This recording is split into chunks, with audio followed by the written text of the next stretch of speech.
Besoin de trouver ou recharger votre voiture électrique? Découvrez ChargeMap, le service pour localiser les bornes de recharge. Téléchargez l'application sur votre smartphone et rejoignez la communauté. Partagez vous aussi des informations sur les points de charge dans votre région. ChargeMap, disponible sur le web, tablette et mobile.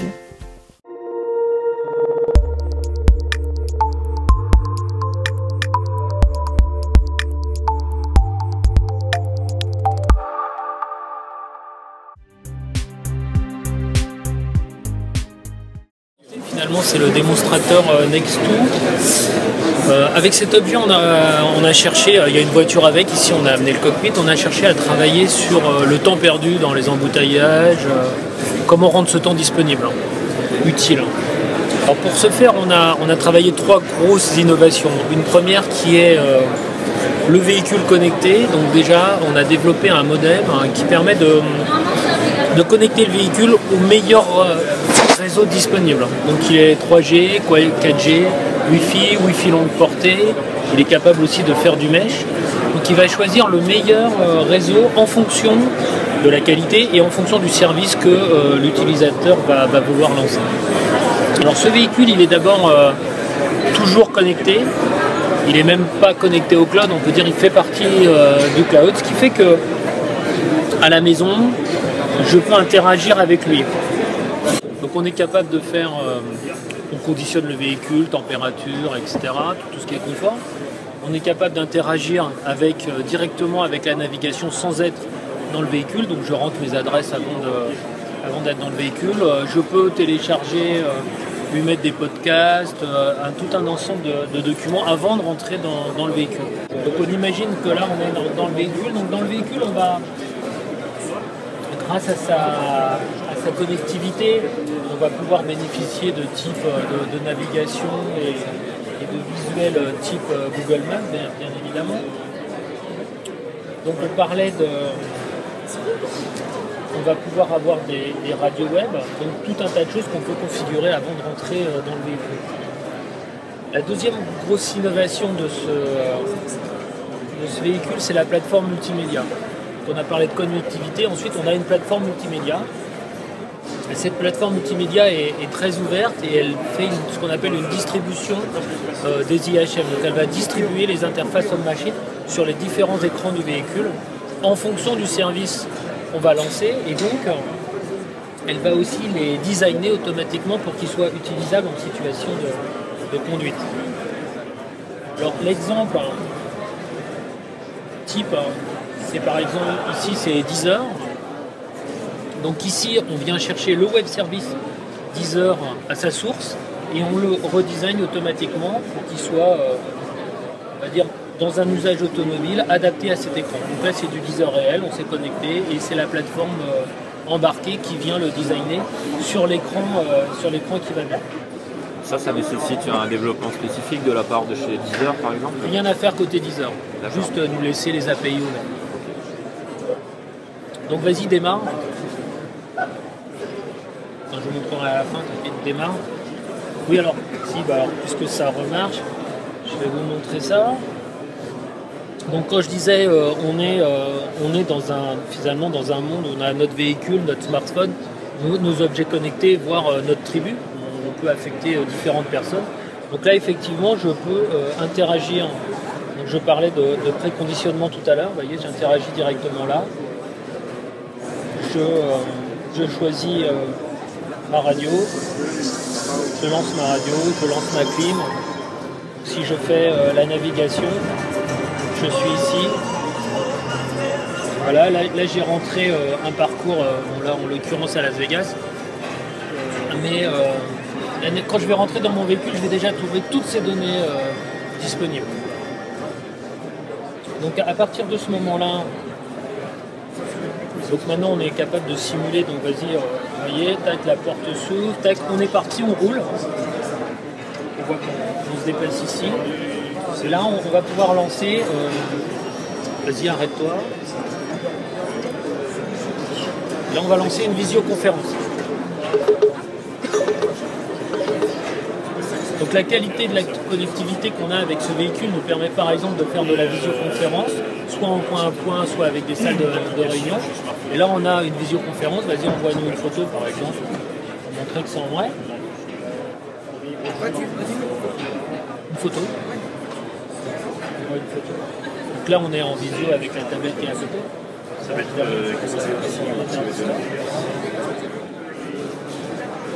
donc, évidemment qu'on peut envoyer des photos, des documents, etc. Donc maintenant, je me mets à rouler. Donc ici, on simule, hein, vous voyez le véhicule, là on passe en D, position D, et on va démarrer. Ça y est, on a démarré, on est à 30 km/h. Donc automatiquement, les interfaces homme-machine s'adaptent à la situation de conduite. Donc évidemment, je n'ai pas le droit de conduire en ayant une vidéo, donc la vidéo s'arrête. Par contre, ce véhicule est en mesure, et ça c'est le troisième point important, de proposer de la délégation de conduite. Donc quand je vais arriver dans une zone autorisée de type périphérique urbain, vitesse moyenne de l'ordre de 30 km/h, j'ai un hyperviseur donc, débarqué qui va regarder si la situation de conduite va permettre la délégation de conduite. Ensuite, le véhicule, grâce à une caméra et un radar, va checker sur le terrain que la situation est bien celle que j'avais prédéfinie et va me donner l'autorisation de passer en délégation de conduite. Donc là, on va passer en délégation de conduite. Donc on voit qu'on est passé en A, c'est une nouvelle fonction qu'on a mis en place. On a une lame HMD, donc Head Middle Display qui s'ouvre, qui permet, on voit ici, on fait une surimpression, alors quand on est en situation de conduite réelle, c'est sur la scène de conduite, pour finalement indiquer au conducteur la trajectoire que va suivre le conducteur. C'est dans une logique de réassurance, mais lui il ne fait plus rien. Et à ce moment-là, je vais retrouver tous mes web services disponibles, y compris les vidéos, donc y compris la visioconférence avec le film. C'est vrai aussi, si je prends un film HD YouTube, on va se connecter. Voilà. Donc je suis en mesure de regarder des vidéos de grande qualité. Si maintenant je sors de cette zone de délégation de conduite, donc le système va me dire vous allez sortir de la délégation de conduite, reprenez la main, ça coupe évidemment automatiquement la vidéo, la lame se referme et là je me retrouve dans une situation traditionnelle de conduite. Ensuite je parlais de tribus et d'interaction avec la cité. Donc dans les villes je ne suis pas en délégation de conduite, par contre j'ai des services supplémentaires.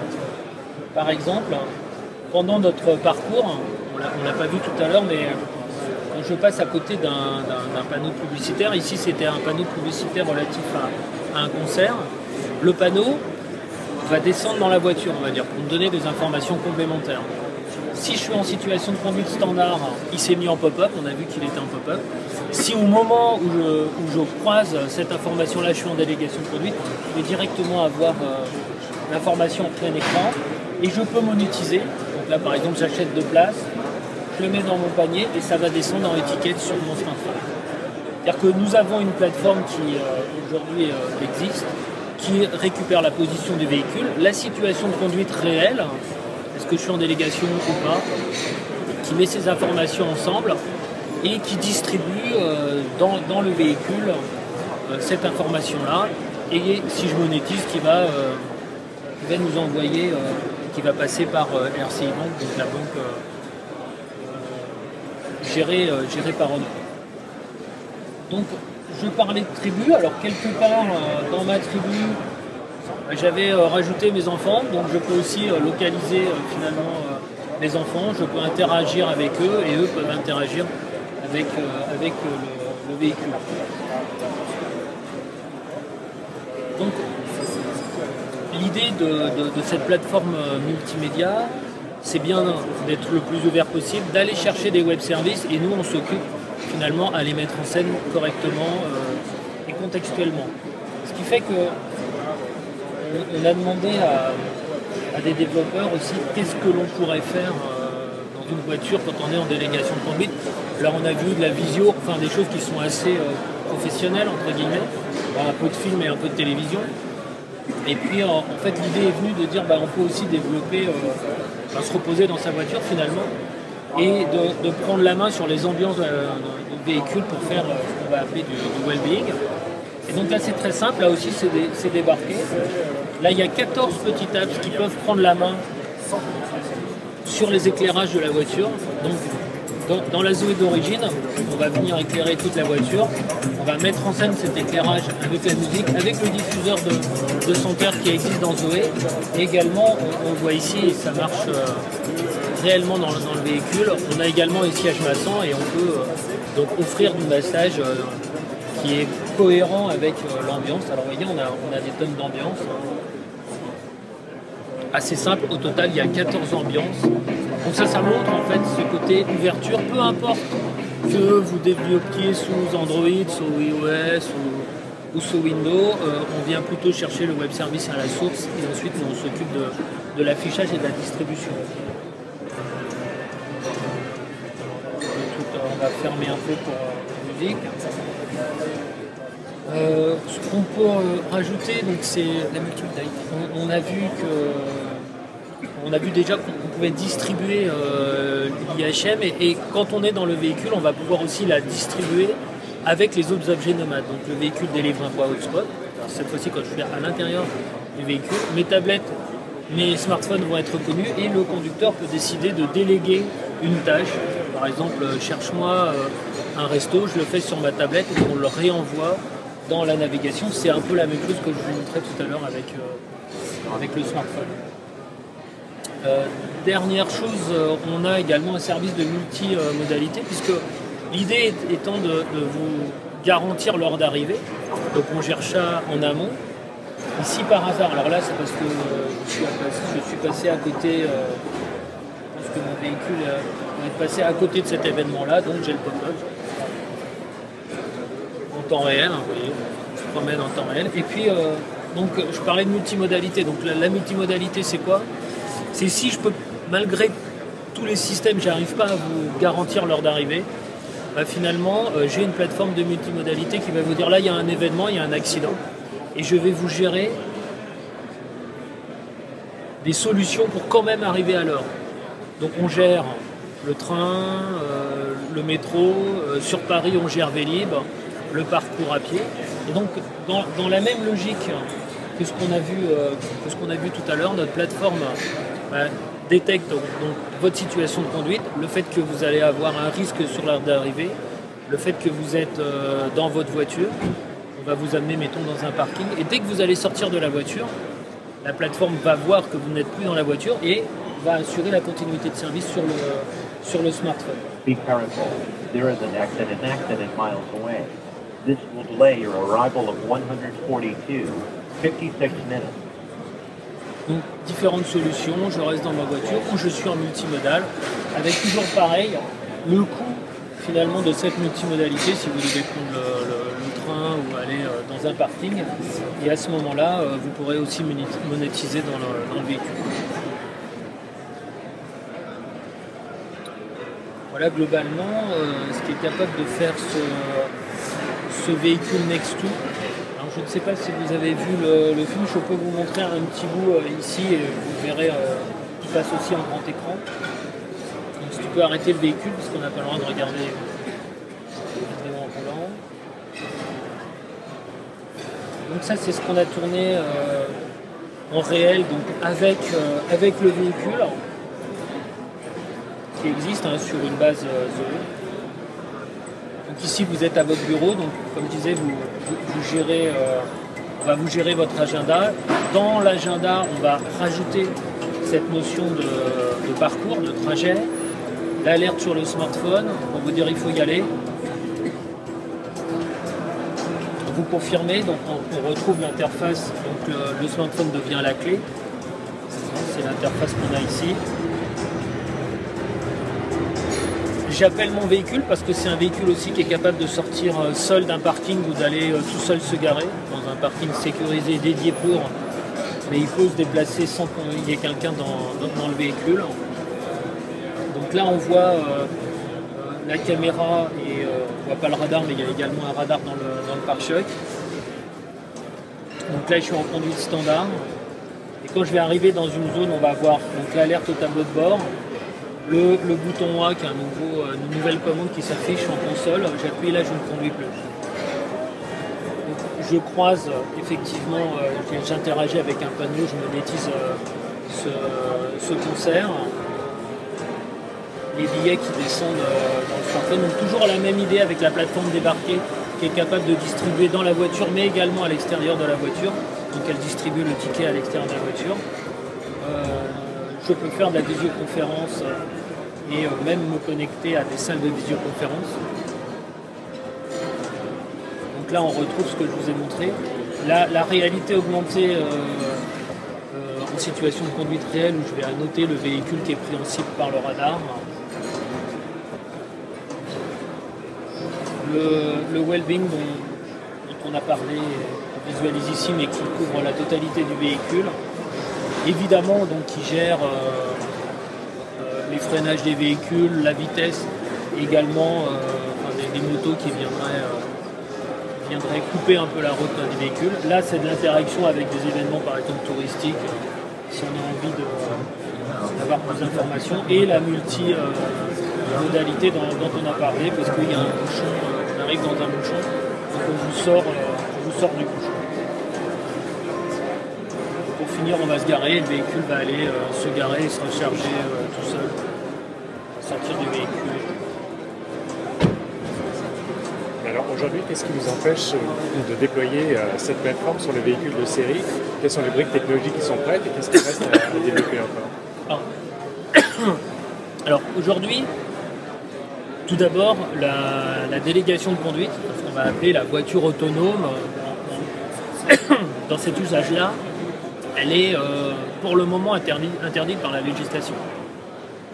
Donc on travaille, on est en discussion avec le législateur pour qu'il nous autorise à rouler sur route ouverte, qu'on puisse finir les validations, et qu'au moins il autorise l'usage 0,30 km/h, ce qui est probablement, ça va se faire assez rapidement, et c'est le plus crédible, à la fois pour le législateur, il faut y aller doucement, et aussi finalement pour l'utilisateur, il y a un niveau de réassurance, finalement on n'a jamais conduit une voiture autonome, enfin pour la plupart des gens.